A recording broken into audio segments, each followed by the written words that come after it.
RPG for You and Me presents a special Patreon mini-series. Welcome to Silica Valley.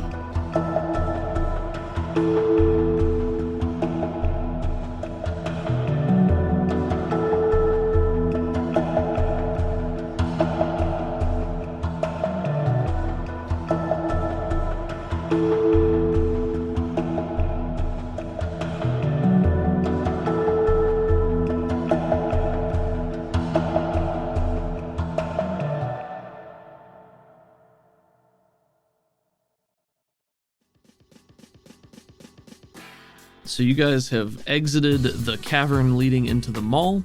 There is a storm brewing to your left. I don't know what cardinal direction that is. The light has started to die down. It's darker out, and this enormous beetle is hovering in the air near you with the figure on top who's shouting down with his amplified voice. Greetings, thieves, tomb plunderers, and/or scavengers. I am the custodian, caretaker of blasphemous trash, entrusted with ensuring it remains in the garbage heap from whence it came. Desist in your looting and place your tainted gains upon the ground immediately, or I will be forced to dispose of you as refuse as well. He's a very tall, hulking figure dressed in beetle armor, much like the guardsman that you had been chased by in episode 1. The armor is like a green-black that shines in the sun, but also has like a weird mottled appearance to it as well. Like an oil spill? Yeah, that's a good way of thinking about it. He's wearing a helmet that looks like a modified beetle head where the eyes have been taken out, and then I think there's just a slot in the front that he can look out through as well, and then where the mandibles would be is where his mouth would be. What do you do as soon as you guys come out and see this? I want to grab Sia, grab her wrist for a moment. My dark vision's still going. I've been maintaining that the whole time, so my PowerPoints reflect that. I whisper quietly, follow my lead. All right. And then I am going to yell, get down, and then dive into the sand in front of me, like in a fetal pose, child's pose, I guess. Dive down, hunkering with my one hand over my head, my other hand on Sia's as I pull her into the sand with me. And then I want to activate sand shaping. Holy shit. Yeah, you can definitely do that. What are you trying to achieve with the maneuver? I am going to be making a large snake-like creature appear behind me out of sand and start moving around, and to make it look like something's attacking us from the cavern behind us. Oh, that's neat. That's pretty cool. Okay. So were you wanting to activate a power? You said you wanted to activate a power with this, right? Yes. Yeah, I'm activating sand shaping, which is telekinesis, rethemed, and yeah, that will cause this effect to happen. Okay. This sounds kind of like a test to me, because you're using your power in an attempt to outsmart him, to trick him, right? Like you're trying to fool him into thinking something is attacking you guys. Are you trying to distract him, to lose interest in you guys, to shift his attention? Yes, I think that would be the most appropriate. I don't think he'd be vulnerable yet, because I wouldn't be able to move this to him quite yet, if it goes that way. Sure, okay. Go ahead and roll your activation for your power. Go set, and I'll go ahead and roll Essence. A 7. That is a success. That activates. Let me go ahead and roll some smarts for him. Usually when you do a test, the resisting attribute matches the attribute linked to the skill that you use, but thematically makes more sense if it's smarts. He has a D6 smarts. He got a 1 and a 5, so you succeed, but not with a raise, meaning he is successfully distracted by this. So can you tell me a little bit about how it moves? Like, what are you making it look like to him? Basically a giant version of a cobra. Diffused sand starts coming up and raising up and taking shape, and the hood furls out, and then it lifts up, and its sand-like mouth opens, a tongue flashing and teeth hanging down, slithering side to side above me and Sia for a moment. I wanted to raise its head and look at him on top of the beetle and snap and start moving over into a position that's somewhat in between us and him, but like looking diagonal, like it's trying to dart its head and split the difference between us. Gotcha, very cool. So you and Sia are diving down into the sand to try to cover yourselves or obscure from view, or just look like you're dodging away from this creature? I wanted to look like we're trying to dodge away from the creature. Gotcha.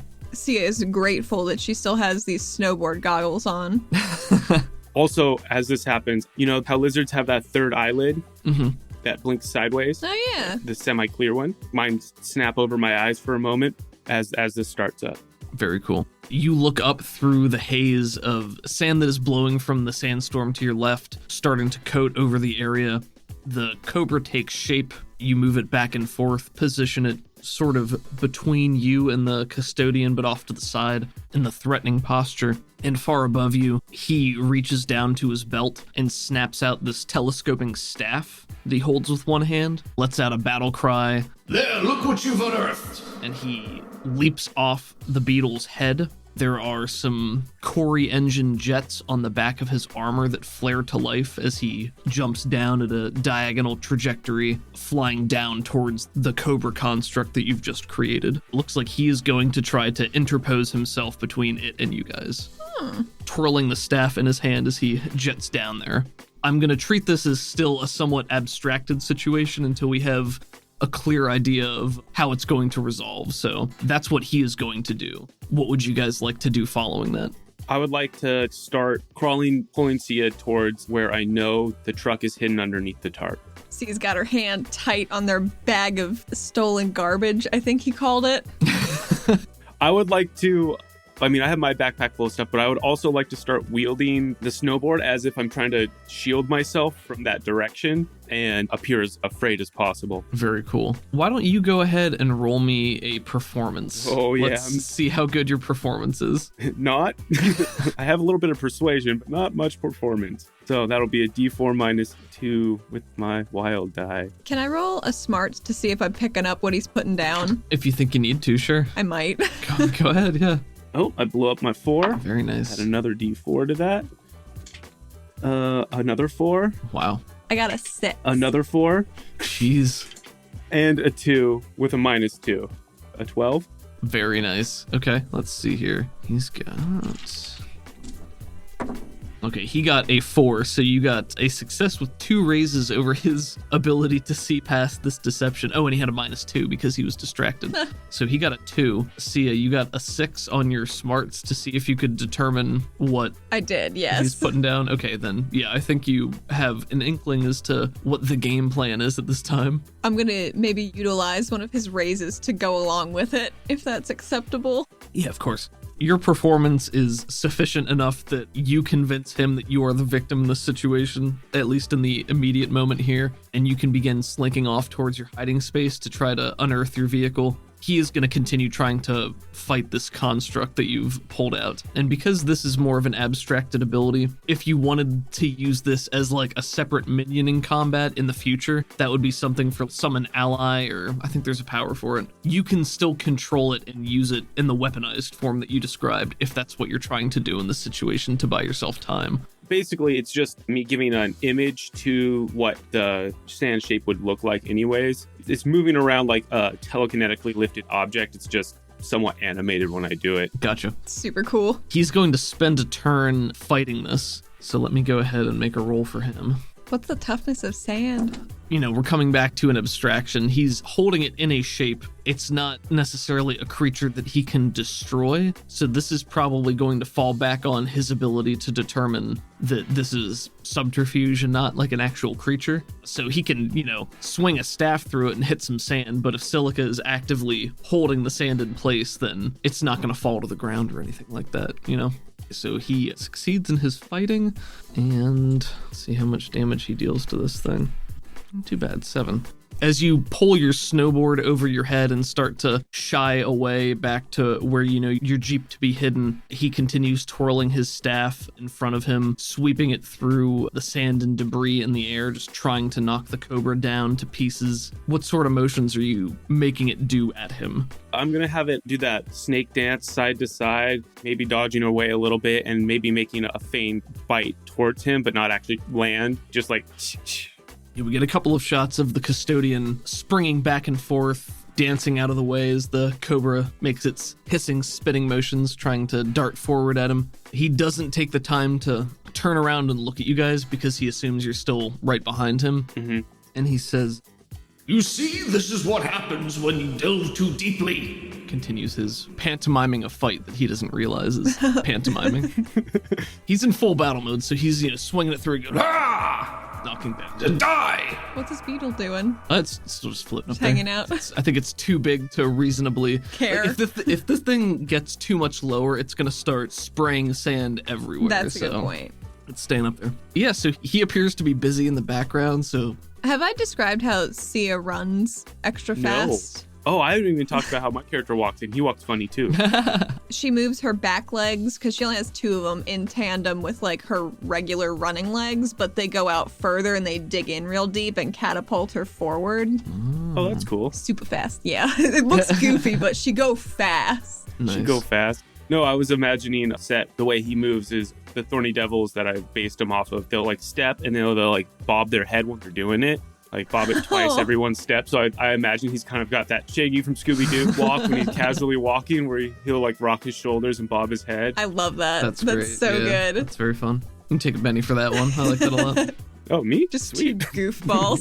Yeah. I just like the image of you guys doing your silly walks back, over to the Jeep and this guy fighting sand. Just He's fighting sand, and I imagine once in a while I'm turning around, working sand in between my fingers while I'm doing that. It's not a required trapping force power, but I like to imagine that the way he's learned how to do it, he feels he needs to have contact with sand. So he holds sand, like when he dived into the sand, his hand was in the sand when he cast the power, and he likes to touch sand when he's focusing on it, like as a focus Tactile component. fella. Yeah. nice. But yeah, and as he's running, his head's like bobbing twice with every step, like as he's going forward, but it's way faster because he's like trying to hurry. That action definitely carries you over to the Jeep, which you had since put sand over it to disguise it, so it's concealed in a mound of sand here. What is your next general plan here? I'm going to cry out, "Oh my God, I'm so sorry. I didn't mean to do anything like this," while I start trying to pull the tarp up to try and slide underneath to where the Jeep is. We didn't know what we'd unearthed. Oh no! She shouts unconvincingly. Please save us! She says as she's digging with her hands, trying to get the sand off. Your people's wisdom is... Are you digging it out by hand or are you using a power to... Sia has to, but... Well, I'm asking more for set. I am going to reach down and try and pull it away at first and see how dense it is. And if I can realistically get it up and get underneath there, that's fine. But otherwise, I'll try and pull the sand off of it in a little bit here. Gotcha. If I can't get in there. For sure. I think my main thought there is I don't know that you can simultaneously use your power to keep him occupied and quickly unearth this. Yeah. So my thought would be if you want to maybe let's make an athletics check to see if you can kind of get it up and over in one fell swoop. And I'm going to say this is going to be at a -2 because you specifically put sand all over it to make it more concealed. Oh, yeah. But a success here means that you get it off completely. You'll be fine. If you fail, it'll probably take you a little bit longer, which you could then speed up with your powers if you want to. Okay, cool. If Sia wants to assist, I do. make a support with her athletics. Athletics So I is rolled a D6. a 1 and a 2.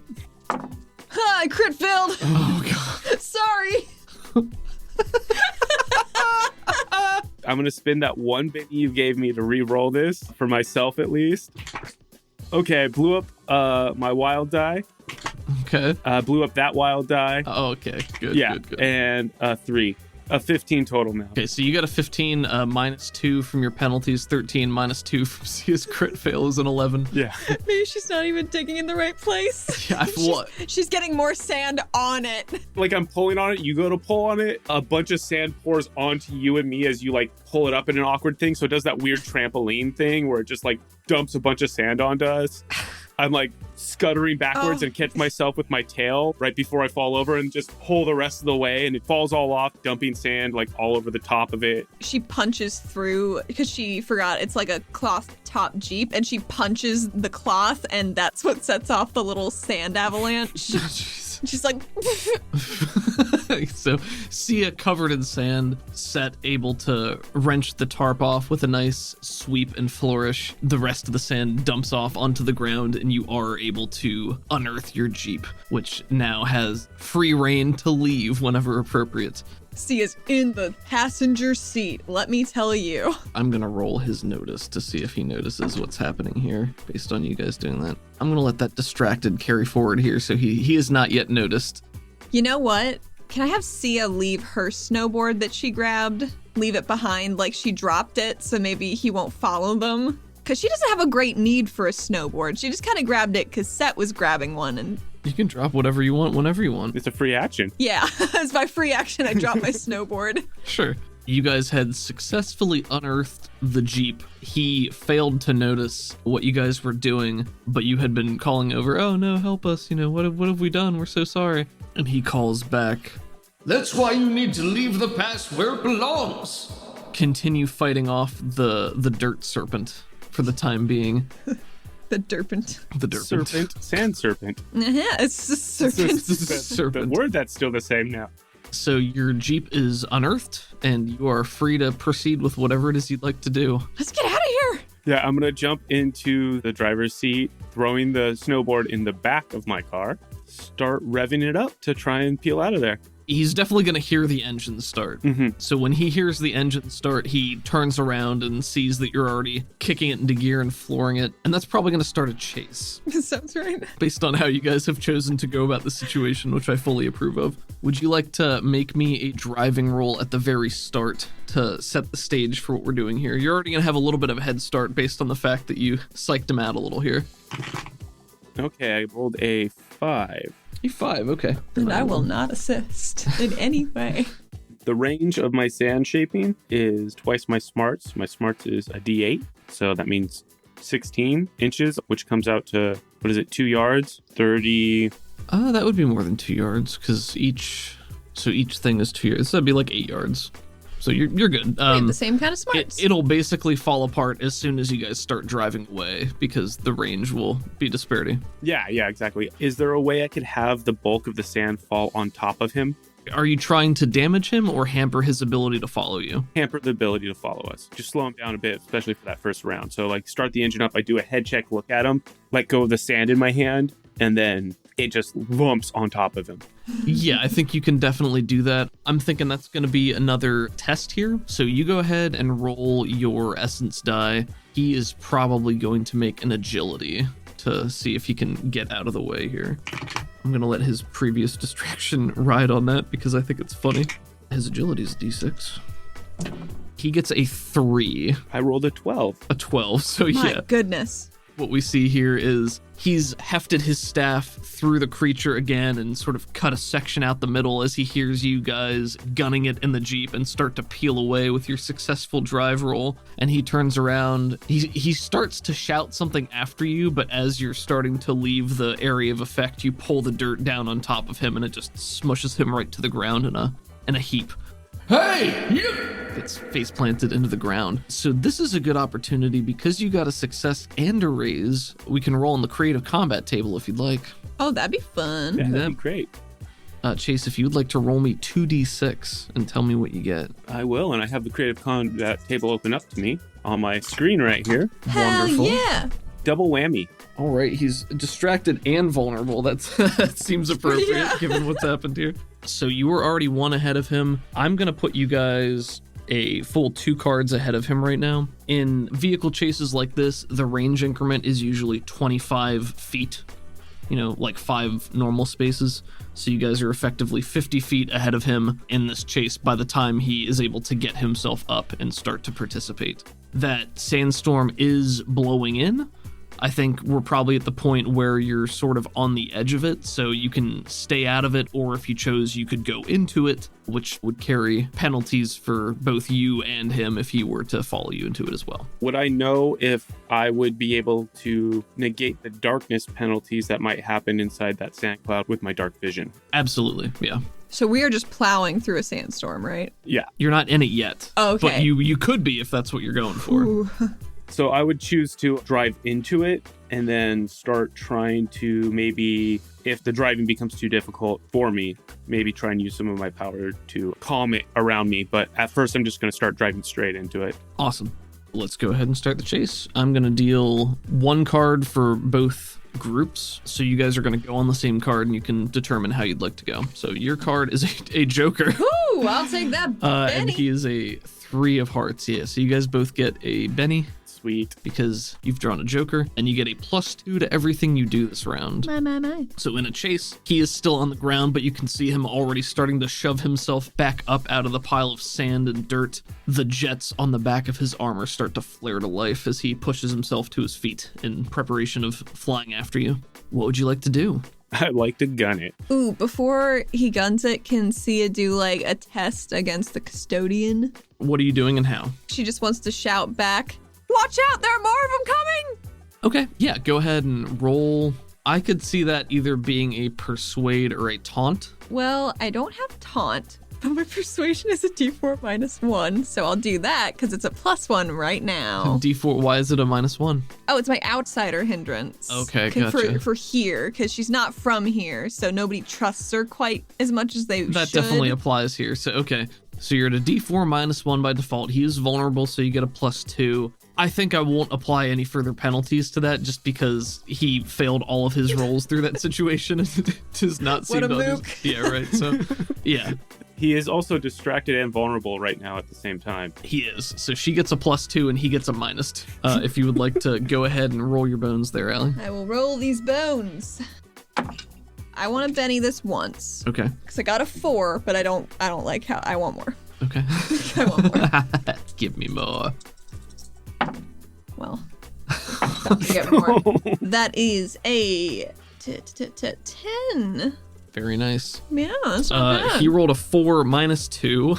So you got Well. success with 2 raises. Would you also like to roll on the creative combat table? Yes, 2d6. 2d6. 5. Another double whammy. He's both distracted and vulnerable. Nice. Can we flavor that like he maybe doesn't get to his beetle this turn or something? I'll just have that count him as shaken since he's already distracted and vulnerable. I'll just roll that into shaken. Cool. Very cool. And she turns around, it's like, we need to go. She's also tongue-tied. Set is gunning it. You can maneuver as a free action to try to move forward. If you want to spend your whole turn gunning it, you get a further +2 to your roll. Yeah, I would like to then spend the whole turn going. Awesome. Then go ahead and make your roll. And for each success and raise you get on this, you move a space forward. You get a +2 for spending your turn on it. And that's on top of any bonuses from your vehicle's handling or anything like that. So with the +2, it comes out to a 9 total. Lovely. That is 2 positions forward. You guys are now, let's see, 1, 2, 3, 4 cards ahead of him. Once you have 5 spaces between you, you can begin using the escape maneuver. Flee, it's flee. Oh, at least 4 chase cards between them and the closest foe. So if you guys maintain this distance, you could conceivably try to escape next turn. But we'll see. Very nice. You want to give me a shot of how you gun it and get all that space between you and him before he can even get up and do anything?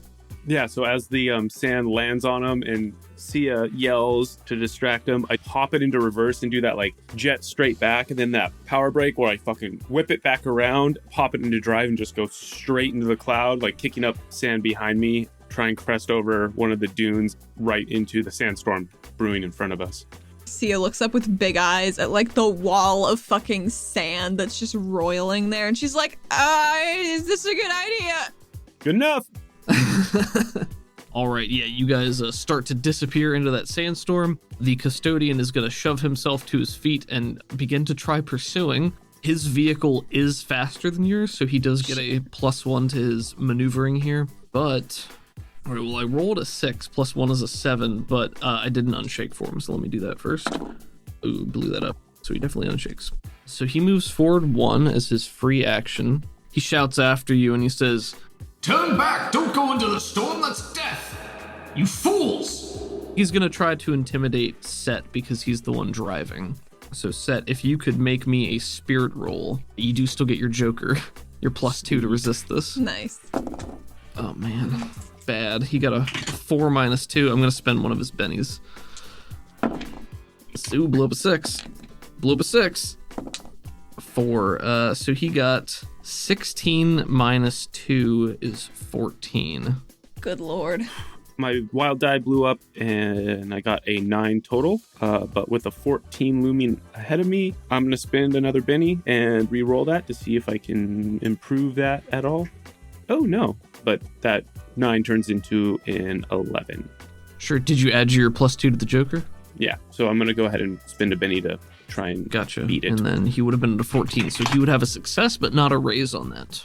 My 6 blows up, and then I get a 5, 11 plus 2, 13. I still don't beat it. Yeah, I'll let that ride. Unless you'd like to Benny it again, he will get a success, and he's trying to distract you. Okay, so he's going to distract you until the end of your next turn. You see him start to fly forward with his own speed, but you guys are still well ahead of him with your momentum. And that'll be that turn. And I actually have to shuffle this again because we drew a Joker as the first card. Whoa. I can't remember a time that's happened. It might have, but... Who could say? You guys get a 10 of diamonds. He gets a 7 of hearts. So you guys get to go first again. And he is currently 3 cards behind you. So the chase is still active and you can't quite escape yet. Okay. But if you move into the cloud, then this would be, like if you're purposefully going into the cloud and you make a movement, this would be the turn that happens. So yeah, I'm purposely going into the cloud, use my free action to move forward, which puts us at 4, and then I'm going to try and flee. You can use your free action to maneuver, and that doesn't cost you anything. Mm-hmm. So I'll go ahead and roll to drive. And you are distracted right now, so you will get a -2 to this one. Yes, so -2.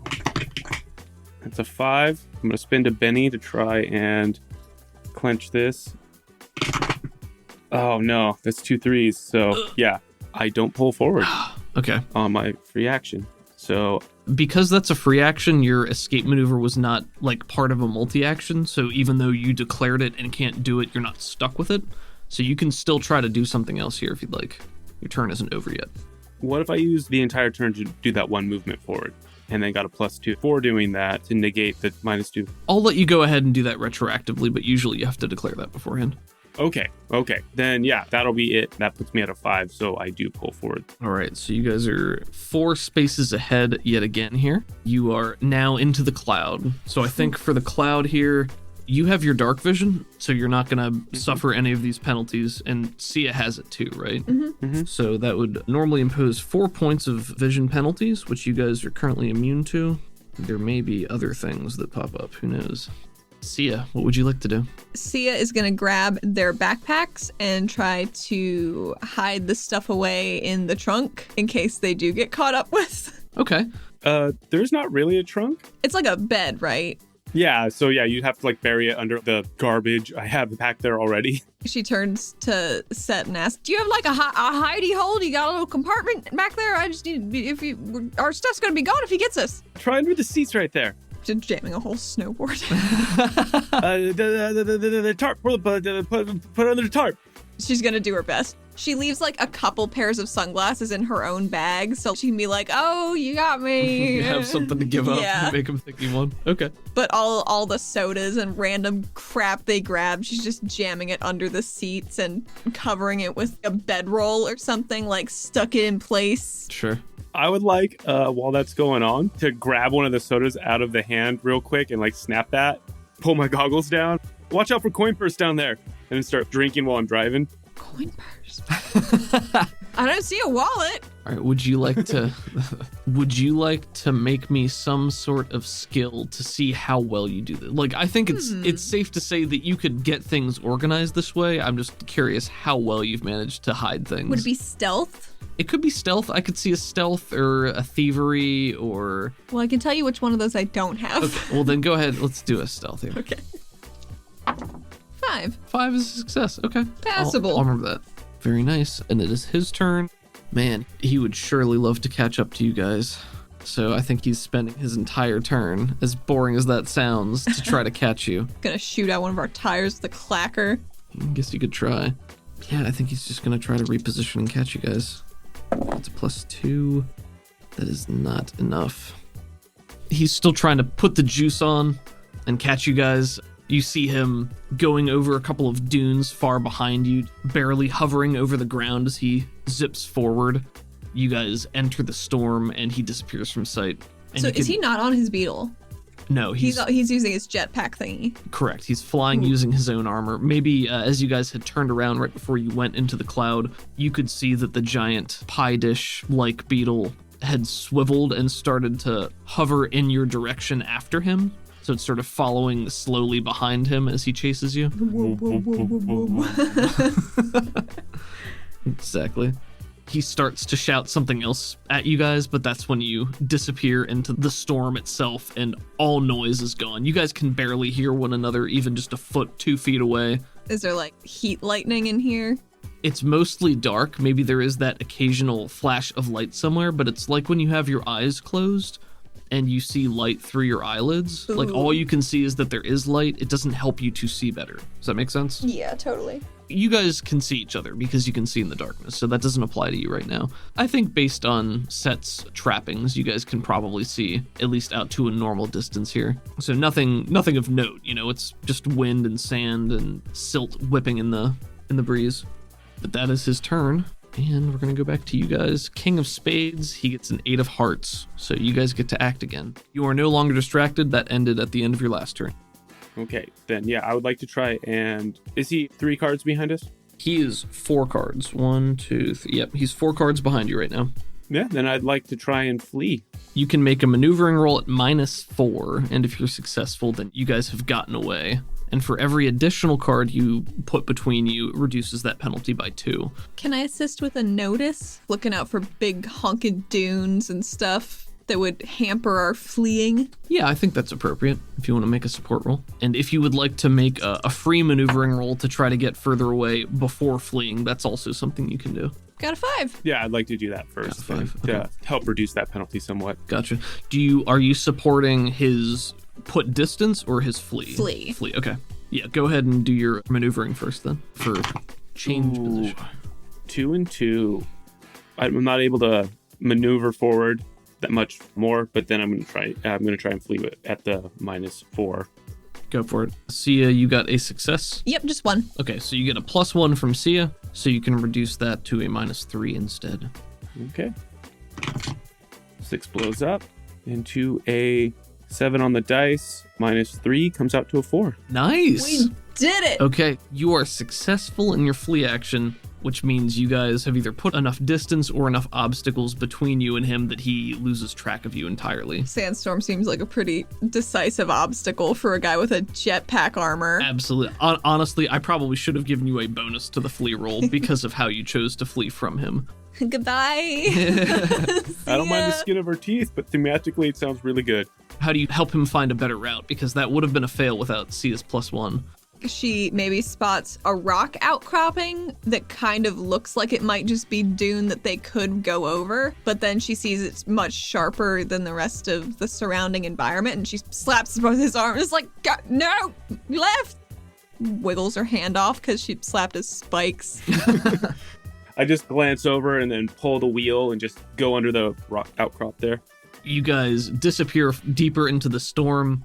It becomes pretty clear to you that he has either not followed you or has lost track of you entirely, and that you've made a clean getaway, or a very, very dirty, scratchy, abrasive getaway.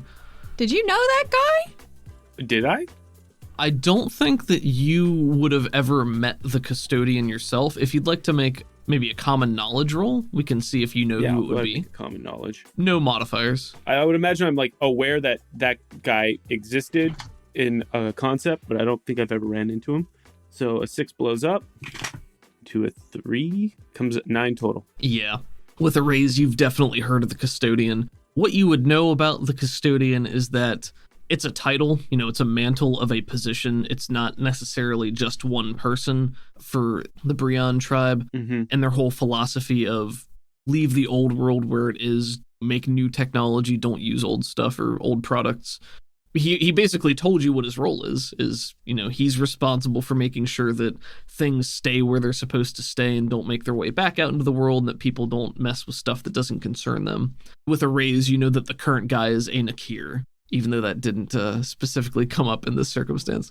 So you've heard of him before, Set. You know that he is out there. There might even be more than one custodian. You're not entirely sure how that works, but this is the first time that you actually encountered him. You know that he is certainly a formidable adversary in combat, and that, he has the technology that you guys saw him use. So yes, you do have some working knowledge of the custodian.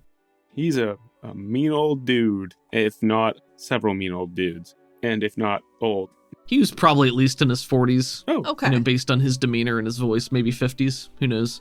age is a more wibbly wobbly concept in our setting too, because somebody could be like older but not old, you know? Yeah, I was using it more as a casual descriptor, like a mean old dude, you know, not actually in regards to his age. And that's mean ol apostrophe OL. He seems like he's in possibly middle-aged. I think your description is appropriate and accurate. Well, Sia she's late 30s, early 40s. So she's like old. Basically, we pull behind that rock outcrop, kill the engine, take a breath, wait for a moment, wait to hear those jets. Nothing happens. And then I breathe a sigh of relief as the sand is whipping around us. I want to finish the jolt I cracked open, take a breath, and look at you and say, did you see coin purse? I didn't see a wallet down there. Is it maybe your glove box, maybe? And she opens it to peek in, which might be rude. Yeah, I would like coin purse to actually be sitting there in the glove box, just blinking and staring at Sia as that happens. It's wonderful. Can you tell us about coin purse?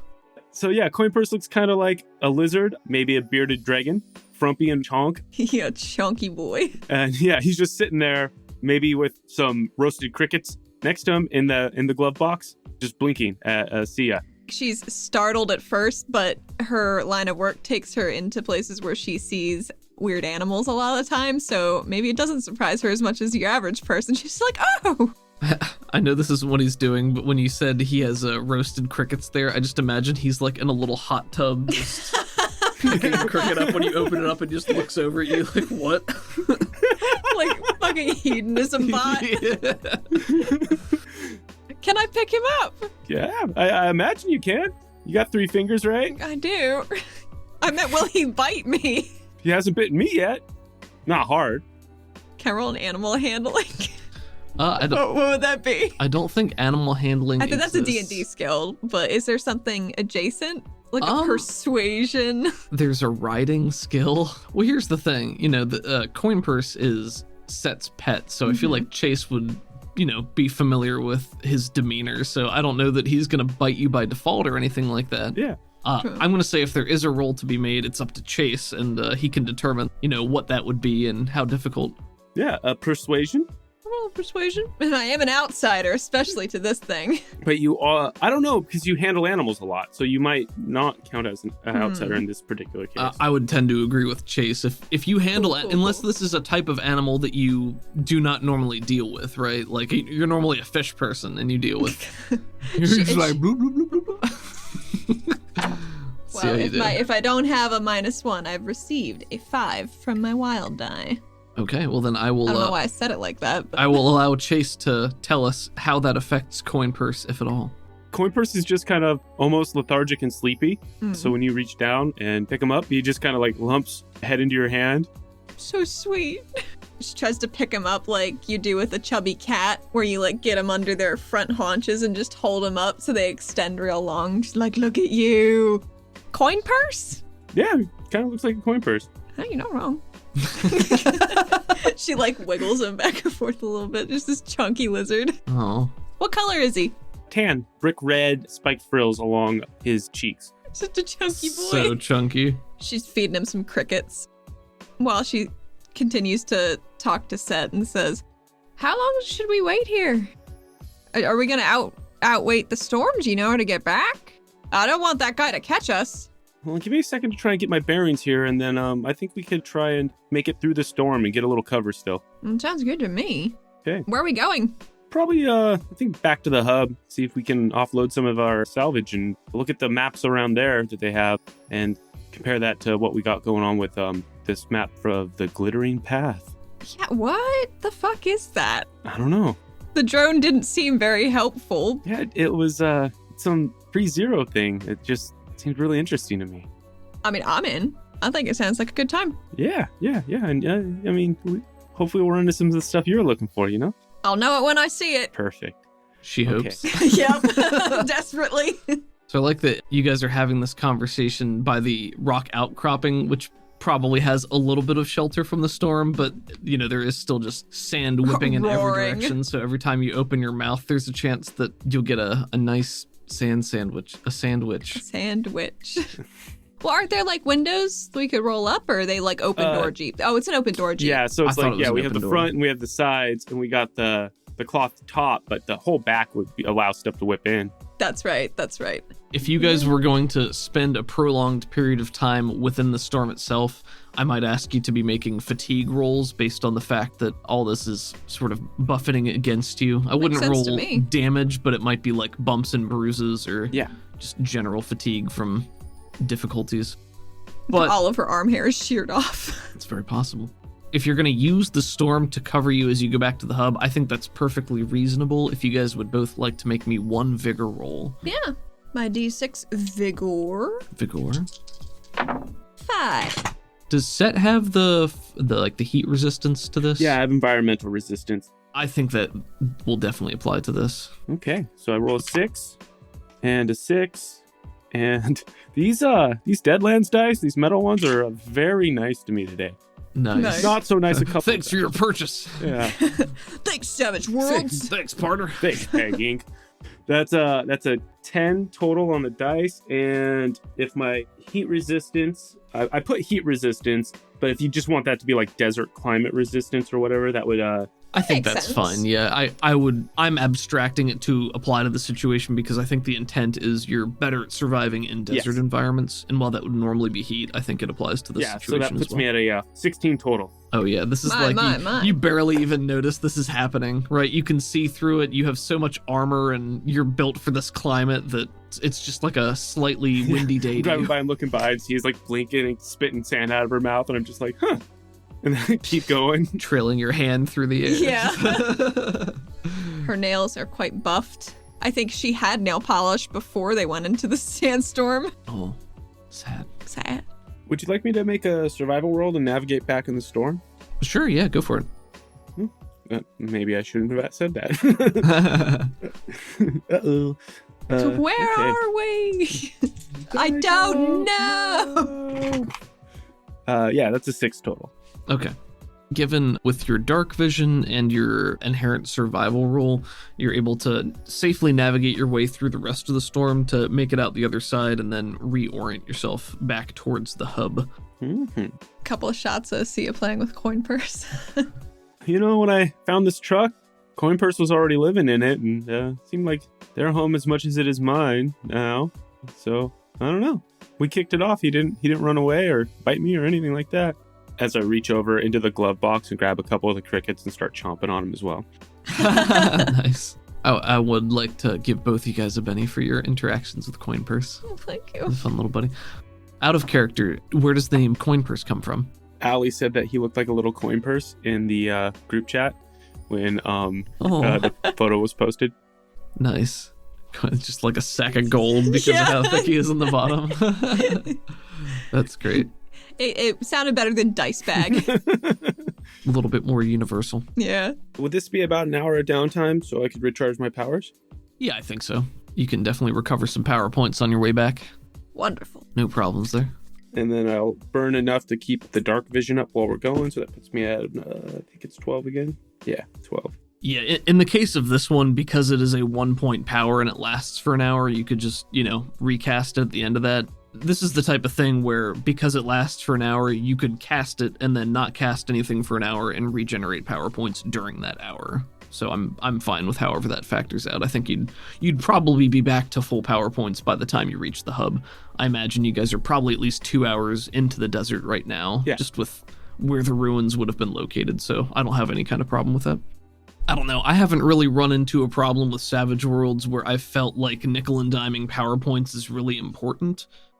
I haven't really run into a situation where, a character having so many power points has, abused that mechanic knowing that they'd be back to full in, 2 hours or so, upcasting every single power and adding a ton of modifier. That's never been a problem for me so far, so I'm not really worried about it. What time of day did you guys go out on your expedition? Was it, morning? So it's probably still day or heading into evening at this point? I was imagining maybe they left pre-dawn so they could get some cooler hours of travel. Yeah, Gotcha. Set. Just his natural rhythms, he wakes up near dawn, just before dawn or near dawn every morning. By the time you guys make your way back, it will be probably late afternoon, early evening. It's still light out, but starting to get on. The darkness from earlier was mostly just due to the pending storm, which was blotting out the sun and reducing visibility.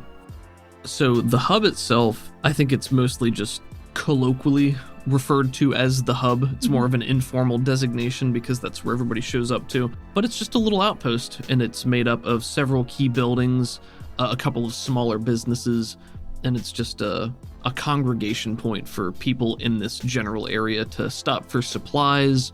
It gets some deliveries from Olera proper on occasion, that type of thing. So is there anything that you would like to point out about the hub before we get into anything else specific? There's some vending machines and an old junkyard where somebody maintains things and takes salvage and things like that. Do you imagine that the buildings are buildings from like pre-zero that have survived and just been re-inhabited? Do you think they've been built up from the ground themselves? Do you think it's like a little bit of both? Pre-zero foundations and maybe partial walls, and then repaired from there on up. Cool. Kind of the aesthetic of cargo containers and that type of stuff welded together, doors cut into them and that type of stuff. Very cool.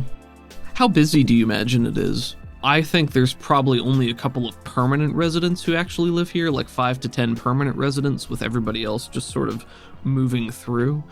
I guess I imagine there probably wouldn't be more than maybe like 2 or 3 dozen people here at any given time between all the different businesses, but I don't know if you had a different idea in mind. Oh, I didn't. I imagined it's very outpost, not a lot of people moving in and out. A shuttle that comes back and forth once in a while, but it's like maybe once a week or once a day, depending on maybe the season or people's peaked interest or anything like that. I think that makes a lot of sense, and I think that traffic here has probably started to pick up maybe in the last couple of years, and I don't know how old Set is or how long he's been sort of operating in this area and what his history with the outpost would be. Do you have any feedback on that? Yeah, I imagine what happened with Set is he's been here for a couple years. Once he became more independent, he's quite young for his people, and he kind of heard about this place, and maybe he found something and brought it, half stumbled upon it, half was seeking it out, but didn't really know where he was going, and started hanging out around the area because of his curiosities about different people from his home and the various new things that he didn't have, and just kind of hangs around there. Endeared himself to a couple of the locals and found out about things like doing guide work and that type of stuff, and set up being a Pantheon agent with maybe somebody here. Definitely. Do you think there's like maybe a 2-story structure that's like a motel with like the outside stairs that like looks real beat up? I like that. Yeah, that's cool. Probably where Sia is staying. Okay. So yeah, maybe there's a very... Some Novak-y thing. Yeah. I love Novak. Novak is one of my favorite video game RPG towns of all time. I don't know why, I really like Novak. And it's not just because of Dinky the dinosaur. Yeah, I think a motel makes a lot of sense, especially if some more tourists have started occasionally making their way out here. What if there's like an empty, abandoned swimming pool, but it's being utilized for something else? Just like the structure of it. If you have a fun name for that, please feel free, but... Oh, what if it's called The Hive and the person who runs it is named B? That's fun. Okay. Some of the structure outside is like octagonal windows and stuff like that. So the foundation is one of those older motels with the stone staircases on the outside, but it's been built up and out a little bit, so it has more of a hive-like structure, maybe a little newer, agey, perhaps some Oleracorp influence. Steel or polished aluminum set up like bolted or clipped together, and some of the new construction stuff that they have. Some solar panels up top. Very cool. Yeah. I like it. If there's anywhere where solar power would be good. Flickering LED lights. As they're pulling up to the hub, Sia is not handling the heat of the day very well because this is not her normal climate, and I think she folded like some notebook papers into a little fan, and she's just fanning her face. She's very uncomfortable, very flushed, so thirsty. Set just reaches down and grabs his canteen. He's like, "Oh yeah, here, have some of this. It'll keep you cool." Is it Jolt? It's got electrolytes. It just doesn't agree with me. Okay. You open it, it's actually a glowing liquid. I grab another one. It's another canteen, looks the same, except it's got a crude drawing of a lizard face on it. And I was like, well, I give this to Coin Purse when he needs it. And that one's actually got water in it. Oh, it's like a piece of duct tape on it with just a little cartoon lizard drawn on it for me to recognize the difference. Love it. That's cute. That's very cute. She will drink this old lizard water. All right, so when you guys pull into the hub, in addition to the hive, there are a couple of other buildings. There is one that is labeled Olera Assortments, the Olera Corp shop, which you know to be filled and rife with vending machines. There is a vendor exchange person. What would you call them? They refill the vending machines.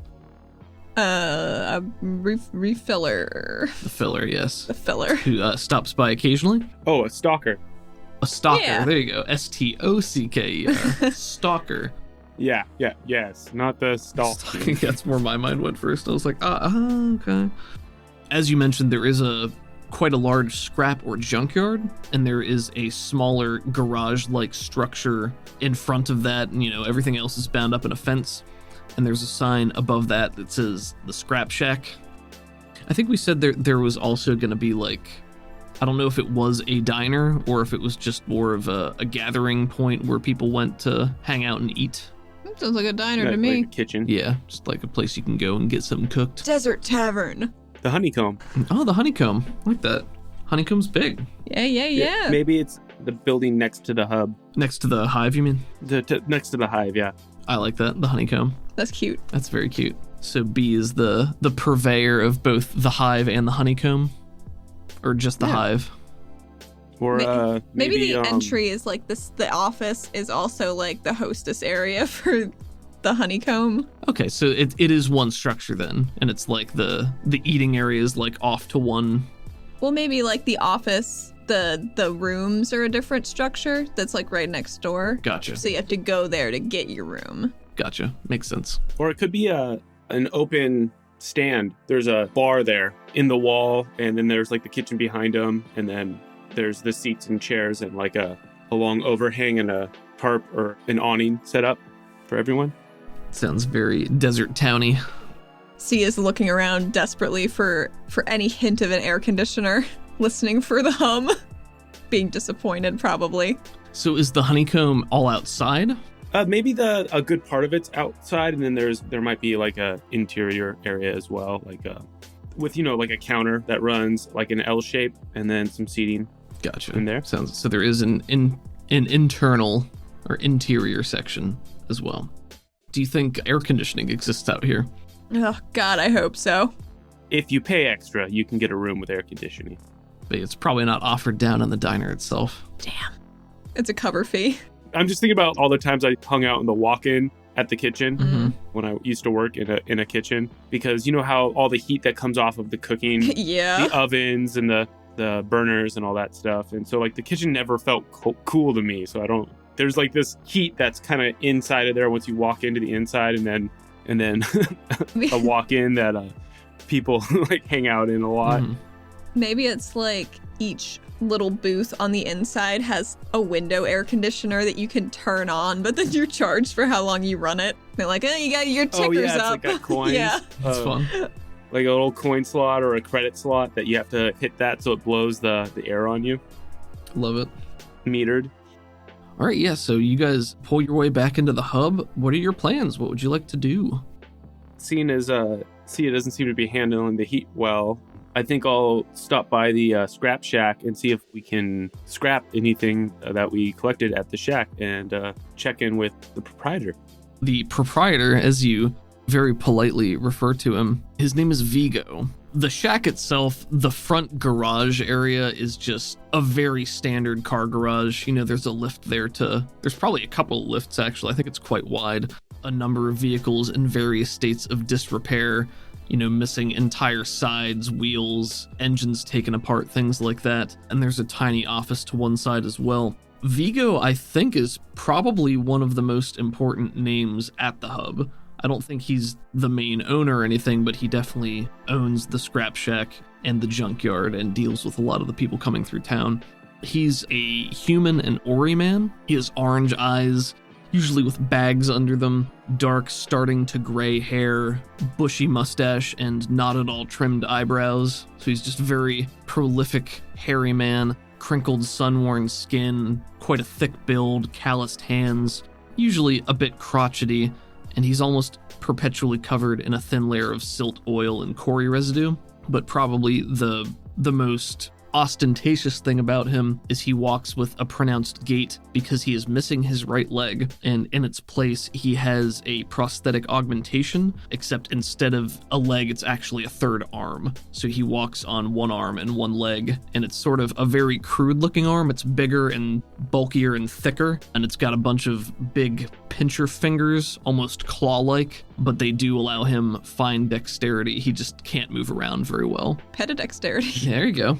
But yeah, you can make your way over to the scrap shack. And I think when you get there, Vigo probably has one of the garage doors flung open, and he's currently working on one of the vehicles that's raised above him, although he is lying flat on his back. His left leg is out straight, and then he's using both his normal hands to work, and his third arm leg is like up there too. So he's kind of got three hands in a small area, and it certainly looks strange to see a leg bent in that direction. C is about to say something, and then it's going to be rude, so she doesn't say anything at all. Type that tongue, huh? She's preemptively tied it. I'm going to walk up to Vigo. Hey, Vigo! There's an audible sigh. Pushes himself out from beneath the vehicle. He's still lying on his back. What do you call those little carts? Creepers. Are they called creepers? I think they're called creepers. He's lying on a creeper, just a little board of wood with wheels on the bottom, looking up at you guys upside down. So you're back, huh? I figured one of these days. Yeah. Flinches a little bit at your enthusiasm. I figured one of these days you'd run into someone who ain't as keen on answering your many questions. I'm going to have a few more of those, too, Have you seen these before? And I just start pulling out the sodas from my back pocket and some of the tapes. I picked these up. I got to go into I found a spot, a real nice spot for looking for things. Yeah, I grabbed some stuff and I found this stuff, and I pull out the prism polish. Let's see if Vigo knows what prism polish is. Probably got a good common knowledge. I feel like he's kind of the man about town out here, so I'll give him a D8 common knowledge. Oh, blew up his 8 into a 7, 15. Well, he pushes himself up to his feet as you start unearthing your pack and showing him all the stuff, and he knows that he's going to have to strap in for a little bit here. He pulls out a pair of dirty glasses, rubs them on his shirt. They come away dirtier. He has to find a cleaner spot on his shirt. Sia grimaces. He puts them back on, and then starts looking at some of the stuff you show. He kind of grunts and nods at the first few baubles when you pull out the prism polish and ask him what it is. He takes it from you and rolls it over and looks at it, and he says, It's been a while since I've seen something like this.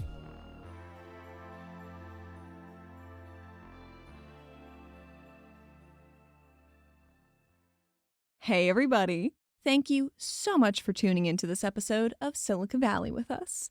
First off, big thank you to Chase Absher, because without Chase, y'all, Silica Valley would not exist, and I'm so grateful for it every damn day. Thank you also to Valentine, Ezra, Nakota, Jackie, Jade, and Paxton. Thank you also to Caleb Sunstead, Zach, Ben Hatton, Gerald, Andrea, Davriel, Ellis, Zane, Nason, Romalak, Lexington 296, and Calder. Our music is by Crockett, Waveshaper, and Marcus D. Crockett you can find at Crockett80s on Twitter and crockett.bandcamp.com.